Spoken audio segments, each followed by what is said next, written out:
if you would pair these. For me as an interior designer, it makes me think of, you know, this strong feminist expression in our house. This is really the power of the frame you're using, and then you can really play with the quality that you like the most in the painting. Because we are on this very contemporary topic, we can move to this too. To the really contemporary art. We're discussing that they are more like a sculpture, not so much a painting. It's more like an object that you can place in your house. It can be more decorations, artwork that has totally different value from hanging a painting in the middle of the room. So you should be very, very playful with this one, right? Yeah, it's fun because it is in a frame, but it's not framed like a more traditional way of framing your art, because it's like, you know, as you can see, all even over the frame and more of a 3D experience. Yeah. And then especially with this one, I was talking about with you about this before. It's almost like you're holding a cookie. Like there's some whipped cream on there and there's this thickness. So I was like, yeah, you could hang it on the wall, but it gets really flat if you do. Yeah. And actually, if you place it like this, more as a sculpture, you look over it, so you see more of the thickness and the structure, and also the color of the white is changing.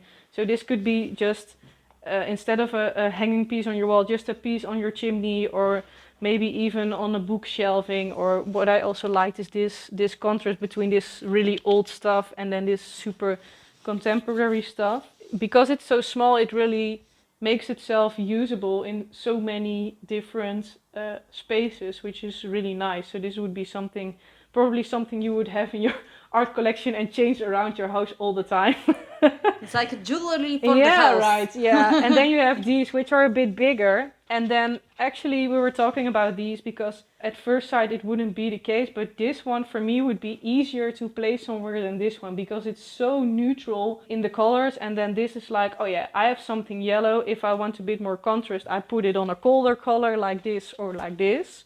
Oh yeah. And it this really nice. becomes a super bright, and you're like, oh yeah, what's hanging over there? And then you have this, which is also standing out from the ball, but you look much more to the structure instead of the frame, because here you have the frame like a boundary for your art, and then this is more going all over the place. Yeah, absolutely. Yeah, it looks like it doesn't have borders. Yeah, right. And then here it could be nice because it's working together with the wall, but also with the colors of your door. So there, I think it kind of fits in place. It speaks a lot with this one, actually. With the other ones you could put there, right? Yeah. So that become very nice corner. Yeah. So now you have more of a total story going on over here instead of hanging it there. But I can change it with the yellow one also to show you the difference. This feels, although it's a super modern piece, it feels more like a more traditional piece than the other one. Absolutely, yeah. And even though the colors are fitting, it lost somehow the vibe of being this super Japanese style. Yeah, modern that's funny, style. right? Yeah, we should leave It's it very here. We zen. should leave it here, right? Actually, yeah, if we keep it in the sense of this is the chill corner and then this is very zen area. Yeah. Then this would be a super fitting art piece, I think. Yeah, and then here it could actually, because you have a corner with some more like heavy colored furniture, right? Black and darker blue. And you have some lighter color on the wall and in your chair. And here you could actually use it as a piece to like lighten it up a bit. Yeah, to play a bit with the natural thing going on here, or just be a fun element in this corner. Yeah, I did this, and like this it would float around your space. So here I would also recommend to group it with something together. It could also go on this wall, the greener color, and then you of course have some colors in your books and stuff going on there, which will make it work. Never touch the book, right? No. Just leave it there because it has just the right color. But yeah, it could also be standing like this, because now I was hanging it on the wall, but that could also be the case here, to just make it a bit more of a standing group together. You don't necessarily need to hang everything on your wall. This could also be really fun. So not all the art should be like super energy drawing and saying to you, you should you take should care look at for me. Now when we are on the topic of fun, we have here something very brave to show. We were talking about this before because it's really great in color use, and although it has a lot of white in there, it also has some yellow and some orange. So we were talking about this like, okay, should we hang it like this? Or maybe like this? And then we were like, well, maybe even like this, not necessarily in a straight line, because it really asks for you to play with it. So what could be fun is to also place some work on your wall more like this, which is super unconventional. So this takes some balls to do it, I think. And now it's actually mostly talking to this element in your home, which is also kind of a weird element. So you're like, okay, this could work. Also, last time I think we talked about it, that if you add like something natural, like a plant or a hanging plant, you're most of the time good to go. And you could even combine it with something which is not so abstract, which is a bit more realistic, but still in the same color use as the... So I can show you like this. This could make a great grouping on your wall. You have something natural, something shiny, and a bit more a realistic illustration, which I just cut from a magazine. But then this is really working out because of the same colors that are in the more modern illustration, and then you have the super abstract work hanging over there, and a fresh pot with a fresh plant, and then you have this element over here, which I think is like a really big irritation factor for a lot of people with a rental house. Like you have knobs and handles all over the place. But actually, yeah, I'm standing in front of it now, but if you would do it like this and make a bigger group of it, it wouldn't even bother you anymore, because it's not talking to you as much as when I'm removing this and it's there all alone, as almost as a standalone piece on your wall.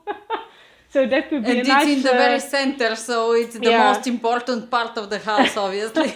So that could be a nice trick to actually hide some of those elements that you would like to remove, but you can't because you rent the place. I think that's a nice way of... That is so lovely. And then actually you can have, because those all are from one and the same period, let's say very modern style. Yeah. And they are, even though they are from different artists, they still can go good together. Yeah, yeah. Right? They are not in a fight. Even this, as we agreed, it's... Yeah, which is it's an illustration, so it's different than the art that you're displaying now, but still because of the color use, they correspond with each other. This is the fun corner. Oh, this looks so good. So you have all of your nice stuff there collected together. This is not so hard for maintained, right? Because most of the time the big problem with art is, okay, but if I want to clean or if I want to rearrange my house, you can't really stay like as a catalog life. You do stuff in the house. You play with the house and move around. Even if you're not constantly moving your decoration of your art around, there's always a lot of stuff laying all over the place. Like you drink a cup of coffee and you have a dog that's walking around, and so it should be livable. These two. Now we have in comparison. This is one and the same author. It's my colleague Rada. She is absolutely amazing.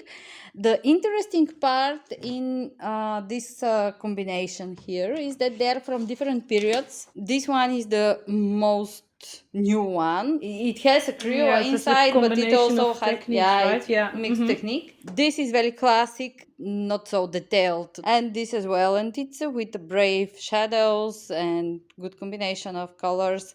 And we were discussing that if we have these two together, then it's a little bit strong impression. If you would pair these, for me as an interior designer, it makes me think of this strong feminist expression in our house. So then this is the association that I'm getting when I'm looking at this together.